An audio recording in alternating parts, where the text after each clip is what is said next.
মৃত্যুদণ্ড হতে পারেন। আইনে গ্যাংরেপের সাজা আছে, যে সাজা হলে কমপক্ষে 20 বছরের জেল হবে। সেটা মানে আমৃত্যু জেলও হতে পারে, কিন্তু মৃত্যুদণ্ড নাই।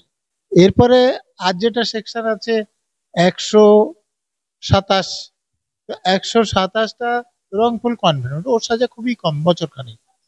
আর আরেকটা ধারা যেটা দিয়ে আছে 3-5, সেটা শুধুমাত্র যে একটা কোনো কমন ইন্টেনশন নিয়ে যতজন লোক কাজ করবে, একজন সে কাজটা করলেও সকলের একই সাজা হবে। অর্থাৎ এখানে যে আর দুজন আছে, যে তারা হয়তো রেপ করেনি, কিন্তু তারা যেহেতু এতে সাহায্য করেছে, একসঙ্গে ছিল, অতএব এটা ধরে নেওয়া হবে যে তারা ওই অপরাধটা করেছে, তাদেরও ওই মানে অন্তত 20 বছরের জেল, এবং সেটা আমৃত্যু জেল পর্যন্ত হতে পারে, এইটার জন্য ধারা। কিন্তু তার বিরুদ্ধে শ্লীলতাহানির কেস আছে, ছাত্রদের ধরে মারাপিটি করার কেস আছে, কসবা থানায় কেস আছে, কালীঘাট থানায় কেস আছে, এবং অন্য থানাতেও কেস আছে, এবং কেসের সংখ্যা 1 ডজনেরও বেশি।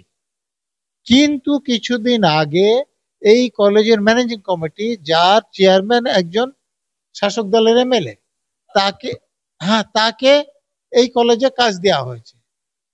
তো ল কলেজে কাজ দেওয়া হচ্ছে ল ব্রেকার একজনকে। এটা একমাত্র এই কারণ যে সে শাসক দল করে, এবং সে ল কলেজে দেখুন তার বিরুদ্ধে কিছু কিছু চ্যানেল ওখানকার ছেলে মেয়েদের ইন্টারভিউ করতে গিয়েছিল, তো মেয়েরা বলছে যে আমি কিছু বলতে পারবো না, তাহলে আমারও ওই দশা হবে। তার মানে কিরকম একটা ভয় ভীতির পরিবেশ, একটা কিরকম অরাজকতার পরিবেশ এই কলেজে বহাল আছে। Mishra, live in our hearts, team MM. অতএব মনোজিৎ মিশ্র শুধু কলেজে আছে তা নাই, তার টিম কলেজে আছে, এখনো আছে। এবং এখন যে চাকরি পেয়ে ওই দেখুন যে ইউনিয়ন রুম, একজন যে ওখানে চাকরি করছে সে কি করে ইউনিয়ন রুমের দখলে থাকে? সে হাসকাতে দেখো, একটা নাবালিকা মেয়ে, তাকে ধর্ষণ করে মেরে পুড়িয়ে দেওয়া হয়েছে। তো সেখানে মুখ্যমন্ত্রী থানায় যখন গিয়েছিল, থানা কেস নেয়নি, চাইল্ড লাইন হস্তক্ষেপ করার পর কেস নিয়েছে। আর মুখ্যমন্ত্রী প্রকাশ্য মিটিংয়ে কি বলছে, যে এটাকে রেপ বলবেন না প্রেগনেন্ট বলবেন না লাভ অ্যাফেয়ার বলবেন? মুখ্যমন্ত্রী যিনি পুলিশ মন্ত্রী, তিনি যদি এরকম কথা বলেন, তাহলে পুলিশের লোকেরা তো যারা অপরাধী আছে তাদের বিরুদ্ধে কোনো ব্যবস্থা নেবেন না। এবং তার জন্যই আজকে মনোজিৎ মিশ্ররা এরকম অপরাধ কলেজের মধ্যেই করতে সাহস পাচ্ছে, গার্ডকে বাগিয়ে দিয়ে গার্ডের রুমেই করতে পারছে। এর জন্য পুরোপুরি দায় কিন্তু পুলিশ মন্ত্রী মমতা ব্যানার্জি, মুখ্যমন্ত্রী মমতা। ঘটনাটা ঘটেছে 25 তারিখ। ভাইস প্রিন্সিপাল তখন কলেজে ছিলেন, কিন্তু তিনি 27 তারিখ বলছেন যে আমি গণমাধ্যম থেকে ব্যাপারটা জেনেছি। এই যে নিরাপত্তা রক্ষীকে ওখান থেকে বের করে দিয়েছে, নিরাপত্তা রক্ষী ভাইস প্রিন্সিপালকে হয় বলেননি। আর অ্যারেস্ট হয়েছে কেন? স্বাভাবিকভাবে তাকে বের করে দিয়ে তার ঘরে রেপ হচ্ছে। তো এক হতে পারে যে ষড়যন্ত্রের সঙ্গে যুক্ত, টাকা নিয়ে হোক বা অন্য কোনো সুবিধার জন্য হোক, তাদের সঙ্গে সহযোগিতা করেছে। আর না হলে হতে পারে যে এই যারা আসামি শাসক দলের লোক হয়, তাদের ভয়ে এতটাই ভীত যে প্রিন্সিপাল, ভাইস প্রিন্সিপাল আছেন, প্রিন্সিপাল নেই এখন, ভাইস প্রিন্সিপাল খবরটা দিতে পারেননি, কি পুলিশে খবরটা দিতে পারেননি, বা অন্য কাউকে দিতে পারেননি, তাহলে কেউ জানে না। যদি অভিযোগ না হতো তাহলে এই ঘটনা জানাজানিই হতো না। পুলিশের এতটাই দুর্নাম হয়েছে যে পুলিশের এই ক্ষেত্রে, এবং এই অভিযোগটা এত পরিষ্কার হয়েছে যে পুলিশ অ্যারেস্ট না করলে মুখে আরো চুনকালি পড়তো। কারণ যদি মিথ্যে কথা না বলেন তাহলে ওনার মেয়রশিপ থাকবে না, ওনার মন্ত্রী পদও থাকবে না। সেই জন্য বলছেন।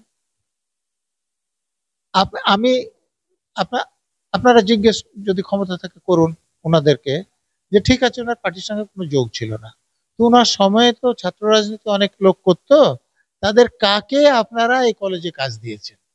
আর এর বিরুদ্ধে শ্লীলতাহানির কেস আছে, ছুরি চালানোর কেস আছে, মারামারি করার কেস আছে, পুলিশে অ্যারেস্টও হয়েছে, হাজতও কেটেছে।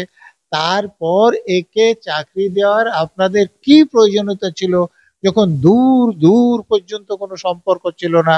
তাহলে এত নিকট সম্পর্কের মতো কাজ করার আপনাদের কি দরকার ছিল? ল কলেজে ধর্ষণ কাণ্ডে যারা ধরা পড়লো তাদের কি সাজা হতে পারে, তাদের কি মৃত্যুদণ্ড হতে পারে? পুলিশ কি এরকম কোনো ধারা দিয়েছে এফআইআর কপিতে? আমার সঙ্গে রয়েছেন প্রাক্তন আইপিএস নজরুল ইসলাম, কথা বলবো স্যারের সাথে। স্যার, পুলিশ কি এরকম কোনো ধারা দিয়েছে যাতে তাদের মৃত্যুদণ্ড হতে পারে?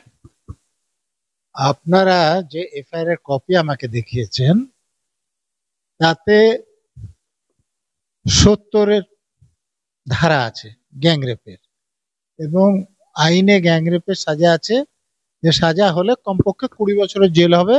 সেটা মানে আমৃত্যু জেলও হতে পারে, কিন্তু মৃত্যুদণ্ড নাই। মৃত্যুদণ্ড হতে পারে না? না, মৃত্যুদণ্ডের কোনো ধারা এখানে নেই। রেপের পর যদি কেউ মারা যায় বা ভেজিটেটিভ স্টেটে চলে যায়, 66 নম্বর ধারা থেকে কেসটা আসে, তখন মৃত্যুদণ্ড আছে সেখানে। স্যার, আর একটা জিনিস এই মুহূর্তে দাঁড়িয়ে বলছি, বিষয়টা ল কলেজ ক্যাম্পাস, তার মধ্যে ঘটনা ঘটলো। মদন মিত্র এই মুহূর্তে বলছেন যে কেন মেয়েটা গেল ওখানে।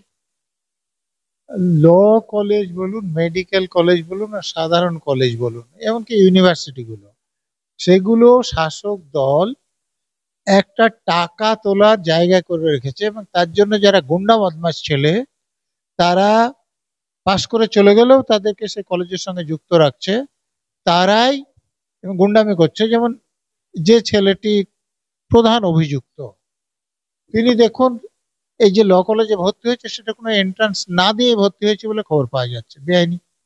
তারপরে আবার সে ছুরি মারামারি করে সে কলেজে ডিসকলেজিট হয়েছে, কলেজ করে দিয়েছে না নিজে থেকে হয়েছে আমি জানি না, কিন্তু তারপরে আবার কয়েক বছর পরে এসে সে আবার ভর্তি হয়ে গেছে, সেটাও বেআইনি ভাবে। দেখুন, সে 21 সালে পাস করেছে, এবং তার পরে এতদিন পর্যন্ত তার বিরুদ্ধে শ্লীলতাহানির কেস আছে, ছাত্রদের ধরে মারাপিটি করার কেস আছে, কসবা থানায় কেস আছে, কালীঘাট থানায় কেস আছে, এবং অন্য থানাতেও কেস আছে, এবং কেসের সংখ্যা 1 ডজনেরও বেশি। কিন্তু কিছুদিন আগে এই কলেজের ম্যানেজিং কমিটি, যার চেয়ারম্যান একজন শাসক দলের এমএলএ, তাকে, হ্যাঁ, তাকে এই কলেজে কাজ দেওয়া হয়েছে। তো ল কলেজে কাজ দেওয়া হচ্ছে ল ব্রেকার একজনকে, এটা একমাত্রই কারণ যে সে শাসক দল করে না। আর একটা জিনিস হচ্ছে, পুলিশ কি করবে? কল্যাণ বন্দ্যোপাধ্যায় বলছেন বন্ধু বান্ধবীকে রেপ করেছে, পুলিশ কি কলেজের মধ্যে ঢুকে বসে থাকবে নাকি? না, পুলিশ এইটা করতে পারে যে যারা কলেজের ছাত্র তারাই কলেজে থাকবে, কলেজের যারা ছাত্র নয় তারা কলেজে ঢুকবে না। চাকরি তো খুব অল্প দিন আগে তাকে দেওয়া হয়েছে, তার আগে সে রেগুলার আসতো। আপনি দেখুন কলেজের গায়ে পোস্টার, যে Manojit Mishra live in our hearts, team M. অতএব মনোজিৎ মিশ্র শুধু কলেজে আছে তা নাই, তার টিম কলেজে আছে, এখনো আছে। এবং এখন যে চাকরি পেয়ে, ওই দেখুন যে ইউনিয়ন রুম, একজন যে ওখানে চাকরি করছে সে কি করে ইউনিয়ন রুমের দখলে থাকে, সে কি করে কোনো মহিলাকে গার্ল সেক্রেটারি করে, কি করে করে? তো ওখানে তো সে চাকরি করছে, সে এমপ্লয়ি সেখানকার। আবার আর একটা কথা, আমি যতটা জানি, আপনি কোনো আইনজীবীদের জিজ্ঞেস করে নেবেন, যে যে একটা চাকরি করছে সে কোর্টে প্র্যাকটিস করতে পারে না, আর যে প্র্যাকটিস করে সে অন্য কোনো চাকরি করতে পারে না। তাহলে সে শাসক দলের লোক বলেই কি একই সঙ্গে কোর্টে প্র্যাকটিসও করছেন যখন ইচ্ছে করছে, আর চাকরিও করছেন? এটা তো পুরোপুরি বেআইনি। আমি বলছি মেয়েটাকে জোর করে নিয়ে যাওয়া হলো, টয়লেটে নিয়ে যাওয়া হলো, সেখানে শ্লীলতাহানি করা হলো, তারপর টয়লেট থেকে নিয়ে এসে গার্ডকে বার করে গার্ড রুমের মধ্যে অতক্ষণ ধরে তার সঙ্গে ধর্ষণ করলো, ও কার্যত তার মাথায় হকি স্টিক দিয়ে মারা হলো। সেই চিৎকার, সেই আওয়াজ, মানে কেউ কোথাও কিচ্ছু শুনতে পেল না। আপনারা বোধহয় এরকম একটা সিনেমা দেখেছেন, যে আপনি কিছু শোনেননি স্যার, কিছু দেখেননি স্যার, শুনেছেন না? ডায়লগ আছে তো। তো এখানে যে মূল অভিযুক্ত সে কি বলেছে, যে তুই যদি কাউকে বলিস তাহলে তোর বয়ফ্রেন্ডকে খুন করে দেবো, আর তোর বাবা মাকে জেলে ভরে দেবো। তো এই রকম যদি প্রাণের ভয় দেখানো হয়, শুধু তাকে নয়, তার বয়ফ্রেন্ডকে, তার বাবা মাকে, তো অন্য যারা আছেন যে নিরাপত্তা রক্ষী বা ভাইস প্রিন্সিপাল, ওখানকার লোকেদের যেসব ইন্টারভিউ কাগজে আসছে তারা তো বলছেন যে ওই মনোজিৎ যা বলে ভাইস প্রিন্সিপাল তাই করে, এবং যিনি ভাইস প্রিন্সিপাল আছেন তার স্বামীও ওই কলেজের ম্যানেজিং কমিটিতে আছেন, অর্থাৎ তিনি ওই শাসক দলেরই লোক।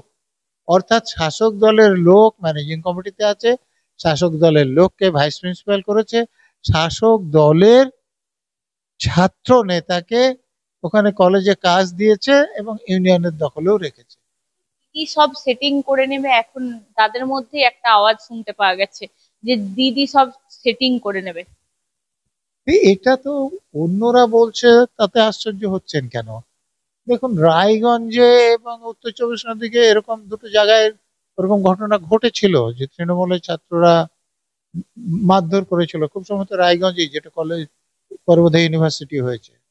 তো সেখানে যখন মমতা ব্যানার্জি জিজ্ঞেস করে ফুটে যাচ্ছে, আমি তো এই ফুটেজটা কালকেও একটা চ্যানেলে গিয়েছিলাম, সেখানে দেখলাম যে উনি বলছেন না, ছোট ছোট ছেলে মেয়েরা এটা করে ফেলেছে, তা আমি তাদেরকে শোধরাবার একটা সুযোগ দেবো। তো এই যে মনোজিতরা হচ্ছে ওনার কাছে ছোট ছেলে মেয়ে, তো এদেরকে শুধরানোর সুযোগ দেবেন, তার মানে কিসের সুযোগ দেবে আপনি বুঝতে পারছেন? আরে আপনারা দেখেন যে পার্ক স্ট্রিট কাণ্ড যখন রেপ হয়েছে, দিদি কি বলেছিলেন? সাজানো ঘটনা। তারপর পুলিশ কমিশনার প্রেস কনফারেন্স করে কি বলেছিলেন? সাজানো ঘটনা। তারপরে একজন আইপিএস, মহিলা আইপিএস অফিসার যে প্রমাণ করলেন যেটা সাজানো ঘটনা নাই, সত্যিকার ঘটনা, তো তাকে তো পুরস্কার করতে তিরস্কার করা হলো, তাকে এখান থেকে বদলি করে দেওয়া হলো। আপনাদের হাসখালির কথা মনে আছে? সে হাসখাতে দেখো একটা নাবালিকা মেয়ে, তাকে ধর্ষণ করে মেরে পুড়িয়ে দেওয়া হয়েছে। তো সেখানে মুখ্যমন্ত্রী থানায় যখন গিয়েছিল, থানা কেস নেয়নি, চাইল্ড লাইন হস্তক্ষেপ করার পর কেস নিয়েছে। আর মুখ্যমন্ত্রী প্রকাশ্য মিটিংয়ে কি বলছে? যে এটাকে রেপ বলবেন, না প্রেগনেন্ট বলবেন, না লাভ অ্যাফেয়ার বলবেন? এর মুখ্যমন্ত্রী যিনি পুলিশ মন্ত্রী, তিনি যদি এরকম কথা বলেন, তাহলে পুলিশের লোকেরা তো যারা অপরাধী আছে তাদের বিরুদ্ধে কোনো ব্যবস্থা নেবেন না। এবং তার জন্যই আজকে মনোজিৎ মিশ্ররা এরকম অপরাধ কলেজের মধ্যেই করতে সাহস পাচ্ছে, গার্ডকে বাগিয়ে দিয়ে গার্ডের রুমেই করতে পারছে। এর জন্য পুরোপুরি দায় কিন্তু পুলিশ মন্ত্রী মমতা ব্যানার্জি, মুখ্যমন্ত্রী মমতা। একটা জিনিস, মমতা ব্যানার্জি এখনো পর্যন্ত কোনো কথা বললেন না, দুদিন হয়ে গেল। সাঙ্গপাঙ্গ যারা আছেন তারা বলছেন সামনে ভোট আছে, তো পুলিশ মন্ত্রী কি বলবেন যে আমার পুলিশরা কোনো কাজ করে না, যার জন্য ক্রিমিনালরা কলেজে এসব করছে, আমার প্রশ্রয় করছে, তাই বলবেন? ফিরহাদ হাকিম বলছে দূর দূর পর্যন্ত সম্পর্ক নেই তৃণমূলের সাথে। কি বলবেন একটা মেয়র? দেখুন, ফিরহাদ হাকিম যেসব কথা বলে আপনারা জানেন, তারপর ওই নিয়ে প্রশ্ন না করলেই ভালো। কিন্তু আমি বলবো, তার ছবি যাদের সঙ্গে দেখা গিয়েছে কোনো মিটিং এ বা কোনো সভায় পাশে দাঁড়িয়ে ছবি তুলে নিচ্ছে, এগুলো বুঝতে পারি, কিন্তু ওয়ান টু ওয়ান যখন ছবি উঠছে, হ্যাঁ, তো সেটা থেকে আপনি বলতে পারবেন যে তার সঙ্গে সম্পর্ক, অন্তত এরকম সম্পর্ক ছিল যে তার কাছে যেতে পারে এবং তার সঙ্গে ছবি তুলতে পারে ওয়ান টু ওয়ান? তো তাহলে এটা কি প্রকাশ করে? কারণ যদি মিথ্যে কথা না বলেন, তাহলে ওনার মেয়রশিপ থাকবে না, ওনার মন্ত্রী পদও থাকবে না, সেই জন্য বলছেন। আমি আপনা- আপনারা জিজ্ঞেস যদি ক্ষমতা থাকে করুন ওনাদেরকে, যে ঠিক আছে ওনার পার্টির সঙ্গে কোনো যোগ ছিল না, তো ওনার সময়ে তো ছাত্র রাজনীতি অনেক লোক করতো, তাদের কাকে আপনারা এই কলেজে কাজ দিয়েছেন? আর এর বিরুদ্ধে শ্লীলতাহানির কেস আছে, ছুরি চালানোর কেস আছে, মারামারি করার কেস আছে, পুলিশে অ্যারেস্টও হয়েছে, হাজতও খেটেছে। তারপর একে চাকরি দেওয়ার আপনাদের কি প্রয়োজনীয়তা ছিল, যখন দূর দূর পর্যন্ত কোনো সম্পর্ক ছিল না? তাহলে এত নিকট সম্পর্কের মতো কাজ করার আপনাদের কি দরকার ছিল? স্যার একটা জিনিস আমি বলছি, এই সত্যি এই যে ঘটনা, যে বলছে পুলিশ তো তিনজনকে সঙ্গে সঙ্গে অ্যারেস্ট করে নিয়েছে, পুলিশ পুলিশের কাজ করে দিয়েছে, আবার আপনারা এত কথাবার্তা বলছেন কেন? আপনারা এত রাজনীতি করতে এসছেন?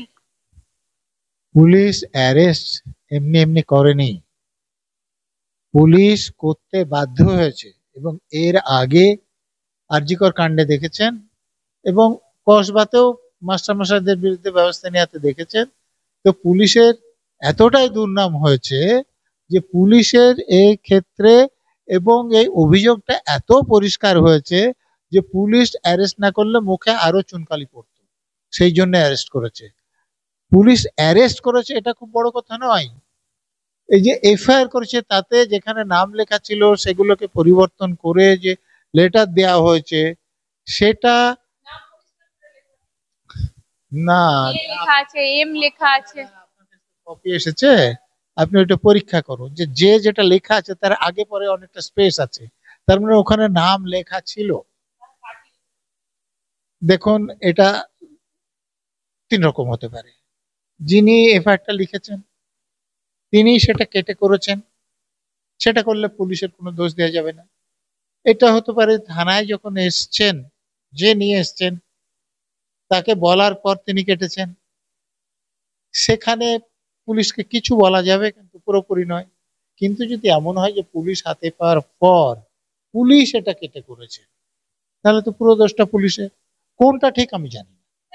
মধ্যেই যিনি আইনজীবী নির্যাতিতার, তার উপর চাপ আসছে, তিনি বলছিলেন আমাদের ক্যামেরার সামনে যে আমার উপর চাপ আসছে, প্রাণ আশঙ্কাও হতে পারে, তবু এর শেষ দেখে ছাড়বো, কি বলবেন?